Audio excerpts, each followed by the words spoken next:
Second-year high schooler Rakuro Hizutome thrives on conquering shitty games. His unmatched skills turn bad games into fun challenges.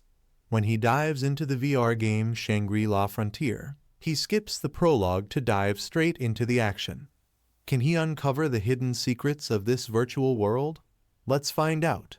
Sunraku successfully defeats the Dark Lord in Faria Chronicle Online, the prayer of the fairy princess, finally fulfilling his quest for revenge. Princess Furia says she's happy for him, but he jumps up and kicks her in the face. With the game credits rolling, he happily takes off his VR headset. In a world dominated by immersive VR games and outdated display-based ones, Rakuro or Sunraku, known as the Trash Game Hunter, remarks that this one was really bad.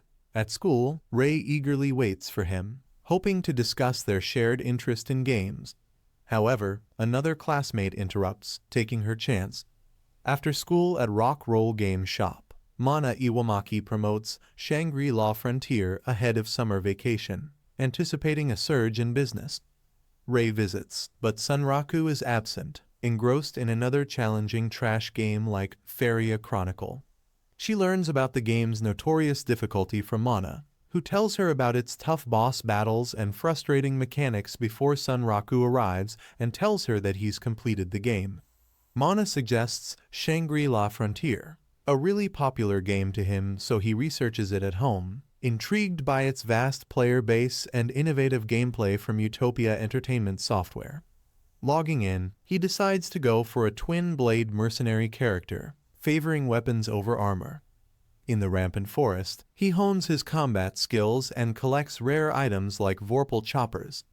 Impressed by the game's smooth mechanics and the fact that it doesn't have any glitches, he prepares to fight the ravenous snake boss at the Secondale Bridge. In first step, Ray, who is more experienced compared to the beginners around her, waits for Sunraku, knowing he always uses the same name in every game. After searching without success, she assumes she must have missed him. Sunraku faces the ravenous snake, the boss of the area, and uses a technique called tap step to evade its attacks while studying its moves. Despite being designed for beginners, he realizes the snake could potentially defeat him in one hit because he isn't wearing any protective armor. As the battle progresses, the durability of his weapons decreases, and one of his blades breaks in the middle of the fight. Switching to the Vorpal choppers, he prepares to use a move called Screw Pierce, but the snake strikes him with its poisonous tail, causing him to take damage every 10 seconds, forcing him to rethink his strategy. Realizing he underestimated the snake, Sunraku reflects on facing tougher challenges in other games and identifies the tough scales on its head as a weak spot. Instead of directly attacking, he uses Screw Pierce to create an opening and lands critical hits. Despite dealing significant damage, the snake manages to heal itself and pushes Sunraku away, so he blocks an incoming attack, grabs the snake's head, and delivers a critical blow to its left eye, ultimately defeating it. After the battle, Sunraku levels up to 14 and collects items dropped by the snake, such as python scale and white hair. However, he remains poisoned and urgently heads to town to find an antidote. He isn't able to find any shops and quickly hurries towards the entrance to Secondale. Ryuji and Mia discuss taming a monster. Mia initially prepares to attack Sunraku, mistaking him for a threat, but Ryuji recognizes him as a fellow player. Sunraku, weakened by poison, asks them about where the inn is and hurriedly heads towards it, but tragically dies just before reaching a bed and gets penalties. Later, he shops for essential items and equipment, but attracts weird looks for his mask and the fact that he's wearing only split-blade leather armor. At a weapon shop, Sunraku finds the goblin hand axe worthless and decides to keep using his reliable Vorpal choppers. He learns from an NPC how to craft even stronger weapons using the right materials, and while mining for gray ore in dire marsh waste, he gets frustrated by the muddy terrain, but manages to gather enough ore for crafting while angrily taking care of mud frogs. Ray, unable to find Sunraku, assumes he defeated the ravenous snake and moved on. She later defeats it herself in a single move, and later, Sunraku faces a powerful red-capped goblin that calls for reinforcements.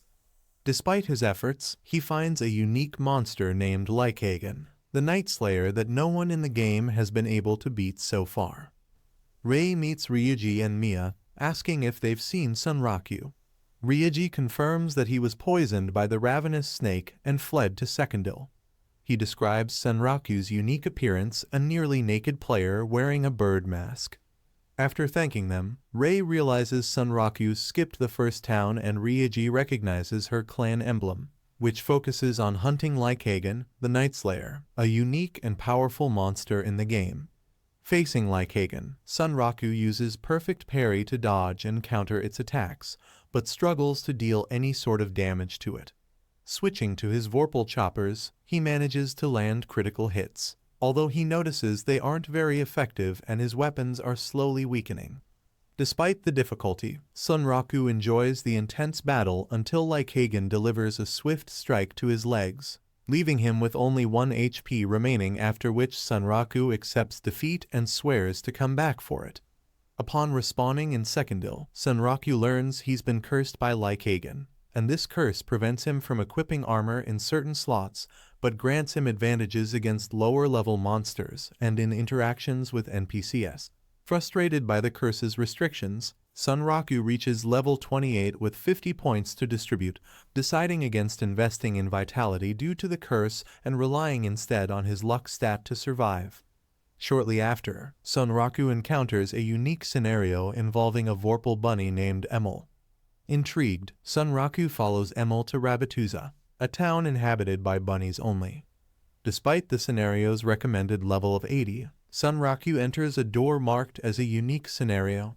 Inside, he meets Vysash, the leader of Rabbituza, who praises his bravery in facing Lycagon, seeing him as embodying the spirit of the Vorpal. At Rock Roll Games Shop, Rei is looking for Sunraku, but Mana suggests he was likely lost in Shangri-La Frontier. Rei explains her unsuccessful search for Sunraku, who had skipped the first town, hearing which Mana laughs at Sunraku's typical gaming behavior and encourages Rei to find him and share her feelings, which makes Rei blush. Sunraku explores new player-friendly scenarios and comes across Tour to Rabbituza. Players have to defeat a higher-level monster with Vorpal weapons to summon a Vorpal bunny, guiding them to Rabbituza. Instead, Sunraku encounters a different scenario, meeting Vysash, who admire his Vorpal soul and invites him to a training quest, so Sunraku refers to him as his superior, initially worrying him before Vysash laughs and appreciates him, assigning Emil to show him around Rabbituza. He gifts Sunraku a Vorpal soul collar that halves experience gain but boosts stat points by 2.5 times upon leveling, and can't be removed without Vysash's consent. Frustrated yet feeling special for uncovering the hidden scenario, Sunraku continued his journey. In the game Berserk Online Passion Bop, he logs in to fight his friend Motor Katso in an intense PvP battle, impressed by Katso's new moves developed while Sunraku was in Shangri-La Frontier. Despite losing, their bout drew attention due to their fame in Bop. Sunraku tells Katso about SLF's unique monsters, the 7 Colossi, none of which have been defeated. Determined to at least one of them, he focuses on Shangri-La Frontier, supported by Emil, who helps him in reaching Thirdrama. Emil, unaware of the game's complexities, forms a party with Sunraku, revealing her superior stats. The girls watching them get excited about his talking pet, so he decides to quickly run away to avoid revealing the unique scenario to anyone. Despite his curse, Sunraku tested on a ram, which tries to escape upon sensing the curse, enabling him to land a critical hit. Approaching the swamp area boss Mud Digger, Sunraku gets ready to fight it in a muddy terrain. Sunraku faces the Mud Digger, worried about his slowed movements. As the monster rushes forward, he uses Slide Move to glide away safely, refining skills he learned from battling Lycagon. With Repel Counter and Slide Move unavailable, he plans his next move against Mud Digger's attack before Emil steps in with Magic Edge, knocking the monster down and reassuring Sunraku that he wasn't alone. Approaching Mud Digger, he unleashes Spiral Edge and then climbs onto the creature using Edge Climb, calling for Emel's help. Relieved, Sunraku is surprised when Mud Digger disappears and the ground starts shaking. Emil had warned him about the monster's special move, which could launch players into the air. Sunraku, fearing fatal fall damage, braces himself until Emil uses teleport magic to save them both, and Sunraku's downward motion turned into mistake meteor fall, and allowing them to win, after which Sunraku is left standing with just 1 HP. Sunraku recognizes Arthur Pencilgun from Unite Rounds, a VR game known as Post-Apocalyptic Looting Simulator. He tells Emil about their history, recalling past encounters where both died, despite Pencilgun's higher level, and presently, she aggressively confronts Sunraku about a Shurikai's mission to extract SLF's unique scenario details, blocking his city entry due to PvP risks. Sunraku seizes the chance, heading to the city gate with Animalia. More Ashura Kai members arrive at the gate, reluctantly ordered to kill Sunraku as Pencilgun fights Animalia, using a karmic straw doll against a player killer shaman's hexes. As Ashura Kai keeps attacking, Siger Zero, the attack master, intervenes, defeating one member before Ray arrives, tracking Sunraku through Siger 100's message. Pencilgun recognizes Sunraku's strategic skills from tough games and prepares to fight Siger O, mindful of Animalia's curse limits. However, Sunraku, wary of her menacing aura, suspects her of being like others who approach him because of his unique abilities. He notices Animalia preparing a final attack as she reveals her final move, a lethal curse that would destroy both her and her opponent. Ordering Emil to open a portal, he uses the Knight's Head as a launching point and escapes towards the city. Despite Ray's skill in dealing with their pursuers, Sunraku remains cautious of her, though he promises to remember her name, Siger Zero. Back at the inn in Rabatuza, Emil, having exhausted her magical abilities, benefits from Sunraku's foresight in obtaining items for mana restoration. He receives a message from Pencilgun, annoyed by his rescue, but eager to discuss further through the game Unite Rounds.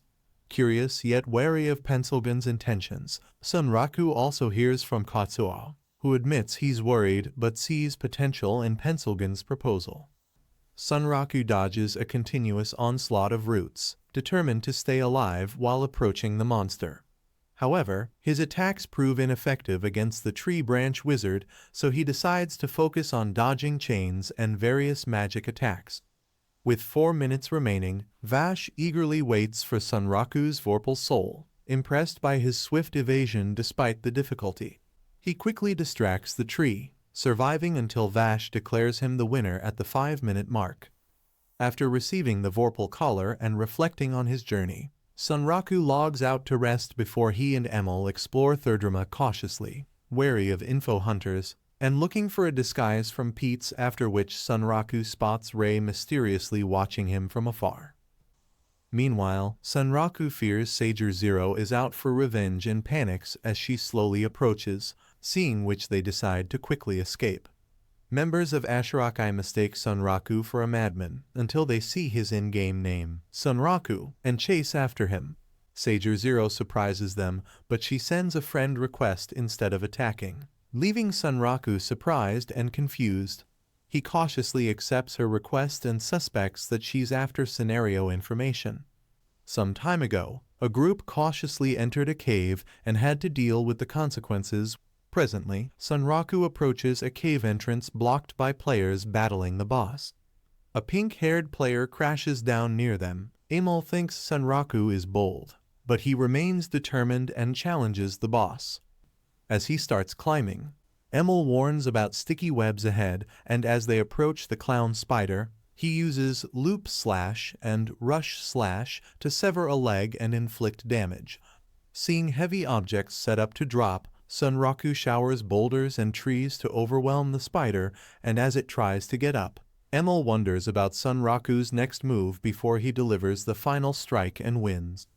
Emil celebrates their success as they get messages from Pencilgun and Katso. Rakuro reads about Katso's skills and an upcoming update before he remembers Pencilgun's plan to face Weatherman and starts thinking about it.